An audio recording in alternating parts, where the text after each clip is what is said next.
Hello everyone, my Filipino friends. Probably after reading the title of the video, you already understood that we will talk today about how Filipino drivers are used to driving their own vehicles. Now I will compare a little and summarize my personal feelings. And I consider Filipinos to be among those who are best prepared to drive vehicles in various difficult conditions. It's different from the drivers here. In fact, I have heard many times, for example, from the Finns, that Russians drive like crazy. Russians constantly exceed the speed limit. Finland borders Russia within the boundaries of St. Petersburg. That is, very close. But let's get back to the Filipinos. I will tell you in what conditions the Filipinos are better prepared for driving, and in what conditions the Russians. Let's go. But first, let's run this intro that everyone is already tired of doing.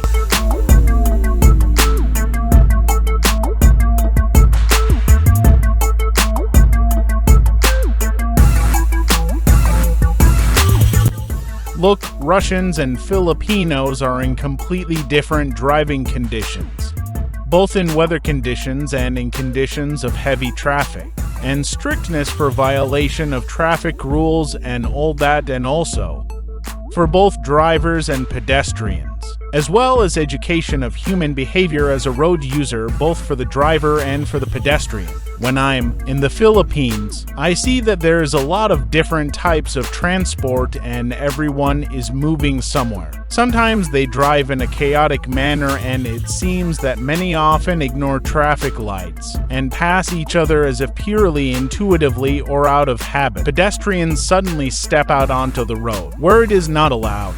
Lots of motorcycles, scooters, trying to squeeze through the cars, and sometimes even on the sidewalk. But what surprised me most of all, I looked at all this and couldn't take my eyes off it. That despite all this, drivers always manage to brake in time. They turn sharply, dodge, start off sharply, and stop sharply after a few meters. And all this is accompanied by continuous honking of horns. In short, friends, at this point I want to interrupt this video a little. And right now I want to tell you a little about how I would really like to support one very kind and good channel of one Filipino on my own initiative, which is in Canada, although I don't know whether it is in Canada right now or not. And I would like to support him a little, right? Nobody paid me anything. Don't think anything like that. I just respect Filipinos, and I decided to support such a Filipino vlogger and his family who are in Canada. Why did I decide to do this? Not only because I have great respect for Filipinos, but and because he, like me, is in a winter country. It is located in Canada.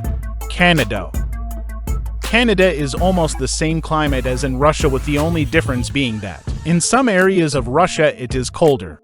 But the only difference is that my country, Russia, is my homeland. I was born here and lived here all my life. Right?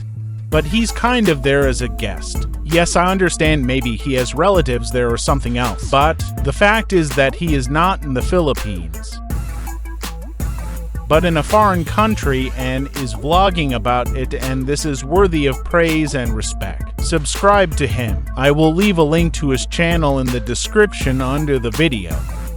That's how things are. Let's continue watching. In Russia we have much stricter rules. People cross the road only in special places, traffic lights and zebra crossings, etc. Otherwise, they will issue a fine immediately. And here drivers are very accustomed to the fact that people cross the road only in designated places, and drivers are required to give way to pedestrians in these special places. Otherwise, the driver will be fined. Now let's imagine a situation. Some Russian, on Friday, after work, he drank something. Well, you understand, I don't mean tea and certainly not juice. And he wanted more. He just didn't have enough. The store with the treasured product is across the road, and the pedestrian crossing is 400 or 500 meters away. And he decided to cross directly outside the area specially designated for this purpose. And in general, drivers here are usually not used to the fact that someone will run across the road in the wrong place and are often unprepared for this. And he most likely won't have time to brake in front of this pedestrian violator. But what I saw in the Philippines, I can safely say that if a Filipino was driving, he would definitely have managed to brake. And now, as I promised, I will tell you when Russians are more prepared to drive than Filipinos. It's simple. In winter. As a rule, Filipinos do not drive on snow and ice, so here we have more experience. By everyone. Subscribe, friend. We are all children of planet Earth.